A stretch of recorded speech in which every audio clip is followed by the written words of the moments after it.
আসসালামু আলাইকুম প্রিয় দর্শক, অন্য মঞ্চের আলোচনায় আপনাদের সকলকে আমন্ত্রণ জানাই। গত 28শে ফেব্রুয়ারি তেহরানে আক্রমণ দিয়ে যে যুদ্ধে শুরু করেছিল আমেরিকা ও ইসরায়েল, সেই যুদ্ধ আজ শেষ হয়েছে। শান্তি চুক্তি স্বাক্ষর করেছেন ইরানের ও আমেরিকার প্রেসিডেন্ট ফ্রান্সের ভার্সাই শহরে। চুক্তি স্বাক্ষরের সঙ্গে সঙ্গে ইরান হরমুজ প্রণালী খুলে দিয়েছে এবং আমেরিকাও হরমুজ অবরোধ তুলে নিয়েছে। আর এই খবর প্রকাশ্যে আসার সঙ্গে সঙ্গে আন্তর্জাতিক মহলে স্বস্তি নেমেছে। তেলের বাজারে ক্রুড অয়েলের দাম প্রায় 1.5% নিচে এসে গেছে। একটা কিন্তু যদিও আছে, একটা কাঁটা, সেটা ইসরায়েল। লেবাননে হেজবোল্লার বিরুদ্ধে আক্রমণ থামাতে রাজি নয় ইসরায়েল, এটাই একটা কাঁটা। এই খবরের পর আমরা আসব ভারত আমেরিকা সম্পর্কের যে ছবি দেখা গেল ফ্রান্সে G7 বৈঠকে, সেই বিষয়টিতে। ভারত G7-এর সদস্য নয়, এর সদস্য হলো Canada, France, Germany, Italy, Japan, United kingdom এবং ইউনাইটেড স্টেটস, এই 7টি দেশ। কিন্তু কিছু অন্য আমন্ত্রিত দেশও আছে, তাদের মধ্যে চীন, রাশিয়া নেই। এর মধ্যে যদিও উল্লেখযোগ্য অবশ্যই ভারত, গ্লোবাল সাউথের প্রতিনিধি ভারত। আর G7-এর অফিসিয়াল ফটোশুটের ছবির দিকে তাকালে দেখবেন স্থায়ী সদস্য দেশ না হয়েও প্রধানমন্ত্রী মোদি দাঁড়িয়ে আছেন সামনের সারিতে। আয়োজক ফরাসি রাষ্ট্রপতির ডান পাশে ট্রাম্প, বাম পাশে মোদি। আর এই ছবিটাই বুঝিয়ে দেয় ভারতের গুরুত্ব। এখানে আলোচনা করব ট্রাম্প এবং মোদির 16 মাস পর এই মুখোমুখি দেখা কি বার্তা দিল, আর এই বার্তার মধ্যে বাংলাদেশ কোথায় আছে এবং কিভাবে আছে। সেই আলোচনায় যাওয়ার আগে 3টি ছোট্ট ছবির কথা বলবো। মোদি তার দিকে এগিয়ে আসতেই ট্রাম্প যেভাবে উঠে দাঁড়িয়ে হাত মেলালেন মোদির সঙ্গে, সেটি। দ্বিতীয় ছবিটি হলো ট্রাম্প মোদির সঙ্গে সম্মেলনের সাইড লাইনে এক বক্তব্যে বললেন সাংবাদিকদের সামনে, সবার সামনে, Modi is cool and calm and a total killer, I am not like him.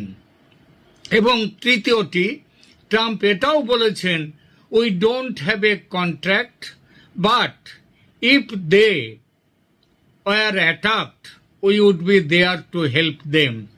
If they are attacked and he is the leader, we are going to be there to help. দেখুন, প্রথমটুকু আর শেষটুকুর মধ্যে একটু ফারাক আছে। প্রথমে বললেন ভারত যদি আক্রান্ত হয় তাহলে আমরা ভারতের, মানে আমেরিকা ভারতের পাশে সাহায্য করার জন্য থাকবে। আর দ্বিতীয় যেটা বললেন, if they are attacked and he is the leader, মানে যদি ভারত আক্রান্ত হয় এবং মোদি যদি প্রধানমন্ত্রী থাকেন, নেতা থাকেন, তাহলে আমরা ভারতের পাশে আছি। তার মানে এই কথাগুলোকে সামনে রেখে এগোবো আমরা। প্রথমে উঠে দাঁড়িয়ে মোদির সঙ্গে করমর্দনের কথাটা বলি। এটা সাধারণ শিষ্টাচার বলাই যায়, কিন্তু মনে রাখা ভালো এরকম শিষ্টাচার ট্রাম্পের অভিধানে নেই। মোদি আসার আগে আরো অন্য দেশের রাষ্ট্রপ্রধান এসেছেন, ট্রাম্প তাদের দিকে বসে বসেই হাত বাড়িয়েছেন, কিন্তু মোদি আসতেই তিনি উঠে দাঁড়ালেন। এটা সাধারণ শিষ্টাচারের বাইরে অন্য ইঙ্গিত দেয়।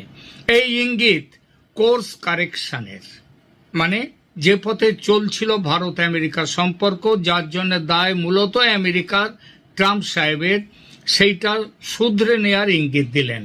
সবাই জানেন গত 16 মাস ভারত আমেরিকা বা ট্রাম্প মোদির সম্পর্ক অপারেশন সিন্দুর নিয়ে, ট্রেড ট্যারিফ নিয়ে, ট্রেড এগ্রিমেন্ট নিয়ে কোন পর্যায়ে পৌঁছেছে। সেই জায়গা থেকে যে বেরিয়ে আসতে চাইছেন ট্রাম্প, এই শিষ্টাচার তারই ইঙ্গিত। দ্বিতীয়ত, ট্রাম্পের Modi is cool and calm and a total killer, এই মন্তব্যের প্রকৃত রাজনৈতিক অর্থ কি? এটি কি ভারত আমেরিকা সম্পর্কে জমে থাকা তিক্ততা কমার ইঙ্গিত? এর ফলে বাংলাদেশের রাজনীতিতে কোনো বাস্তব প্রভাব পড়তে পারে কি? এই দুটো বিষয়ের দিকে আমরা এটা এখানে নজরটা দেব। প্রথমেই বলে রাখা ভালো, ট্রাম্প কিন্তু সত্যি মোদিকে কুল, কাম অ্যান্ড এ টোটাল কিলার বলে প্রশংসা করেছেন। প্রসঙ্গটি ছিল মোদির রাজনৈতিক ও দর কষাকষির দক্ষতা নিয়ে। একই বৈঠকে ট্রাম্প ভারত আমেরিকা বাণিজ্য ও প্রতিরক্ষা সহযোগিতার কথাও বলেছেন এবং ভারতের প্রতি সমর্থন পুনরায় ব্যক্ত করেছেন। আর টোটাল কিলার বলতে ট্রাম্প কি বোঝাতে চেয়েছেন দেখুন, আমেরিকার রাজনৈতিক কথ্য ভাষায় কিলার শব্দটি প্রায়ই ব্যবহৃত হয়, কিন্তু ভালোবেসেও অনেক সময় এমন কাউকে বোঝাতে যিনি অত্যন্ত কার্যকর, কঠোর এবং প্রতিদ্বন্দ্বীকে হারাতে সক্ষম এবং আলোচনায় কোনো ছাড় দেন না, অর্থাৎ প্রশংসা সূচক কথা এটা। ট্রাম্পের বক্তব্যের বাংলা করলে দাঁড়ায়, মোদিকে বাইরে থেকে শান্ত ও স্থির দেখায়, কিন্তু দর কষাকষি ও রাজনীতিতে তিনি অত্যন্ত কঠিন প্রতিপক্ষ। এটা কিন্তু প্রশংসার ভাষা। ট্রাম্প নিজেও অতীতে কিছু নেতাকে কখনো কখনো এ ধরনের ভাষায় বর্ণনা করেছেন। তাই এটিকে সরাসরি কোনো নিরাপত্তা বা সামরিক ইঙ্গিত হিসেবে দেখা উচিত নয়, বরং এটি হলো দুজনের ব্যক্তিগত রসায়নের ভাষা। তবু কেন এই প্রশংসা গুরুত্বপূর্ণ? কারণ গত 1.5 বছরে ভারত আমেরিকা সম্পর্কে কিছু অস্বস্তিকর বিষয় জন্মেছিল। এর মধ্যে ছিল, আগেই বলেছি, শুল্ক ও বাণিজ্য বিরোধ, ভিসা ও প্রযুক্তি স্থানান্তর নিয়ে মতপার্থক্য, বাংলাদেশ প্রশ্নে নীতিগত পার্থক্য, চীনকে মোকাবিলার কৌশল নিয়ে মতভেদ, ভারতের কৌশলগত স্বায়ত্তশাসন, এই সব বিষয়গুলো আছে। তবুও G7 দুই নেতার উষ্ণ সাক্ষাৎ, ট্রাম্পের প্রকাশ্যে প্রশংসা এবং প্রতিরক্ষা সহযোগিতার উল্লেখ, ওই যে আক্রমণের ব্যাপারটা বললাম, এই সব কিছু ইঙ্গিত দেয় যে ওয়াশিংটন ও নয়াদিল্লি আবার সম্পর্কের ইতিবাচক দিকগুলোকে সামনে আনতে চাইছে। কিন্তু সব সমস্যার সমাধান কি হয়ে গেছে? না। কিন্তু একটা গুরুত্বপূর্ণ বিষয় আছে। ভারত ও আমেরিকার সম্পর্ক বর্তমানে কোনো জোট নয়, অ্যালায়েন্স নয়, বরং স্ট্র্যাটেজিক পার্টনারশিপ, মানে আরো গভীর সম্পর্কের অংশীদারিত্ব। দুই দেশ চীনকে নিয়ে উদ্বিগ্ন, ভারত মহাসাগরীয় অঞ্চলের সহযোগিতা চায় দুটো দেশই, প্রযুক্তি ও প্রতিরক্ষা ক্ষেত্রে দুই দেশ ঘনিষ্ঠতা বাড়াচ্ছে, কিন্তু সব বিষয়ে একমত নয়। কোন কোন বিষয়ে? যেমন দেখুন, বাংলাদেশ বিষয়ে মতভেদ আছে ভারত আমেরিকার, রাশিয়া থেকে তেল কেনা, ইরানের সাথে সম্পর্ক, তারপর বাণিজ্য নিয়ে তো আছেই। এসব ক্ষেত্রে মতপার্থক্য এখনো আছে। সুতরাং ট্রাম্পের প্রশংসা মানেই সব বিরোধ শেষ, এ কথা বলা যাবে না। তবে একটা যে ইঙ্গিত আসছে সেটা বলা যাবে। এই ইঙ্গিতটা কতটা বাংলাদেশ প্রসঙ্গে, সেই আলোচনা এখানে করি। আমার মতে সবচেয়ে গুরুত্বপূর্ণ প্রশ্নটি এখানেই, কারণ বাংলাদেশ বর্তমানে শুধু ভারত বা আমেরিকার বিষয় নয়। বাংলাদেশ এখন ভারত, চীন, আমেরিকা, জাপান, ইউরোপীয় ইউনিয়ন, এমনকি রাশিয়া, এদের সবার প্রতিযোগিতার ক্ষেত্র হচ্ছে বাংলাদেশ। আমেরিকার প্রধান উদ্বেগ, ওয়াশিংটনের দৃষ্টিতে বাংলাদেশ খুবই গুরুত্বপূর্ণ। এই গুরুত্বের পেছনে আবার আছে চীনের ভূমিকা। এই গুরুত্বটা আরো কেন? কারণ বঙ্গোপসাগরের জন্য, ভারত মহাসাগরীয় নিরাপত্তার জন্য এবং চীনা প্রভাব নিয়ন্ত্রণের জন্য। আমেরিকার সবচেয়ে বড় উদ্বেগ হল বাংলাদেশ যেন সম্পূর্ণভাবে চীনের কৌশলগত প্রভাব বলয়ে চলে না যায়। এই কারণে বাংলাদেশের রাজনৈতিক স্থিতিশীলতা আমেরিকার কাছে খুব গুরুত্বপূর্ণ। আজকের খবর, বাংলাদেশ প্রধানমন্ত্রী মালয়েশিয়া হয়ে চীন সফরে যাচ্ছেন, মানে প্রথমে যাচ্ছেন মালয়েশিয়া, তারপরে চীন সফরে, কিংবা বলা যায় চীন যাওয়ার জন্যেই তিনি মালয়েশিয়াতে যাচ্ছেন, অর্থাৎ ভারতকে ব্রাত্য রাখছেন। এই খবর আমেরিকার কাছে আগে থেকেই আছে। এর অর্থ বাংলাদেশ ক্রমশ চীনা বলয়ে ঢুকছে। তার ফলে গতকাল যখন এই বাংলাদেশ প্রসঙ্গকে মাথায় রেখেই কিন্তু আমেরিকা এই কথাগুলো বলেছে ভারত সম্পর্কে। এখানে ভারতের অবস্থান কি? ভারতের অবস্থান গত এক বছরে বাংলাদেশ নিয়ে মোটামুটি স্পষ্ট।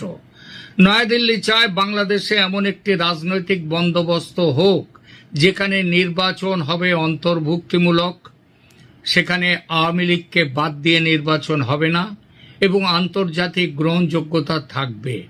বাংলাদেশের এই ফেব্রুয়ারিতে যে নির্বাচনটি হলো সেখানে অন্তর্ভুক্তিমূলক নির্বাচন হয়নি এবং সেই নির্বাচনের গ্রহণযোগ্যতা নিয়ে স্বয়ং জামায়াতে ইসলামী, সেখানকার প্রধান বিরোধী দল, তারা কিন্তু বক্তব্য দিয়েছে, তারা বিরোধিতা করেছে। ভারতের দৃষ্টিতে আওয়ামী লীগ কেবল একটি দল নয়, এটি ভারতের দীর্ঘমেয়াদী নিরাপত্তা স্থাপত্যের অংশ। তাই ভারত ইনক্লুসিভ পলিটিক্যাল প্রসেসের কথা বলছে। এর সঙ্গে বাংলাদেশের ইসলামী মৌলবাদের পথে পুরোপুরি চলে যাওয়ার বিরুদ্ধে আওয়ামী লীগ একটি বড় গ্যারান্টি। মানে আওয়ামী লীগ থাকা মানেই বাংলাদেশে ইসলামী মৌলবাদ একটা নিয়ন্ত্রণের মধ্যে থাকবে। বাংলাদেশের শেখ হাসিনার 15 বছরের সরকার সেটা দেখিয়ে দিয়েছে। ট্রাম্প মোদি ঘনিষ্ঠতা কি তাহলে এই অবস্থানকে শক্তিশালী করবে? এর স্পষ্ট উত্তর হ্যাঁ, প্রত্যক্ষভাবে এবং পরোক্ষভাবেও। কারণ ট্রাম্প প্রশাসন সিদ্ধান্তে মোটামুটি পৌঁছে গেছে যে বাংলাদেশে চীনের প্রভাব কমাতে ভারতের সঙ্গে সমন্বয় করা দরকার।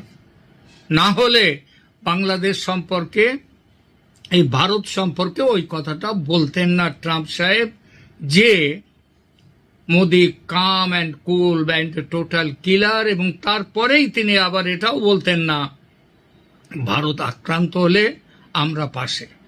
তাহলে ওয়াশিংটন বাংলাদেশের ব্যাপারে ভারতের মতামতকে এবার আগের তুলনায় বেশি গুরুত্ব দেবেই।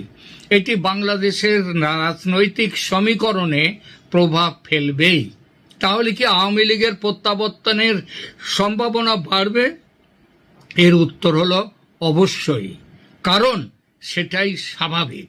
কারণ আন্তর্জাতিক শক্তিগুলো এবং বিশেষ করে আমেরিকা বর্তমানে সংঘাতের চেয়ে বেশি চায় বাংলাদেশের স্থিতিশীলতা, বাংলাদেশে একটি গ্রহণযোগ্য নির্বাচন, বাংলাদেশের নিরাপত্তা সহযোগিতা এবং বাংলাদেশে একটা চীন বিরোধী ভারসাম্য। চীন থেকে একেবারে চলে যাওয়া নয়, কিন্তু শেখ হাসিনা যে রাজনীতিটা করেছেন, যে কূটনীতিটা করেছেন, ভারত, আমেরিকা, চীন সবাইকে একসাথে নিয়ে চলা, এই বোধটা এবং এই শিক্ষা এই রাজনৈতিক দূরদৃষ্টির তারেকের নেই, তারেক রহমানের। সুতরাং আওয়ামী লীগ ফিরবে এমন সিদ্ধান্ত এই মুহূর্তে পৌঁছানো কারো কাছে তাড়াহুড়ো মনে হতে পারে। তবে এটুকু বলা যায়, ভারত আমেরিকার সমন্বয় বাড়া মানে আওয়ামী লীগকে রাজনৈতিক নির্বাসনে রাখা, যেটা চলছে বর্তমানে বাংলাদেশে, সেটা থাকবে না। তারেক রহমান সরকারকে তার ধারণা, তার কাজ পাল্টাতে হবে। সবচেয়ে গুরুত্বপূর্ণ সংকেত আমার কাছে ট্রাম্পের এই মন্তব্যের আসল গুরুত্ব অন্য জায়গায়। G7-এ তিনি শুধু মোদিকে প্রশংসা করেননি, বরং প্রকাশ্য বলেছেন যে ভারতের সঙ্গে তিনি কাজ করতে চান, বাণিজ্য চুক্তি এগোচ্ছে এবং ভারতের নিরাপত্তা নিয়ে আমেরিকার অঙ্গীকার রয়েছে। বাংলাদেশ এই বাস্তবিকতা অস্বীকার করতে পারবে না। তা করতে গেলে অনেক বেশি মূল্য দিতে হবে বাংলাদেশকে। এবার আসি ট্রাম্পের শেষ যে কথাটি বললাম, যে উক্তিটি, সেইটা নিয়ে। ভারত আক্রান্ত হলে আমেরিকা পাশে দাঁড়াবে। আক্রান্ত হলে আমেরিকাকে পাশে পাওয়ার দরকার ভারতের আছে বলে মনে হয় না। তবু একথা বলে ট্রাম্প একটা বার্তা দিলেন।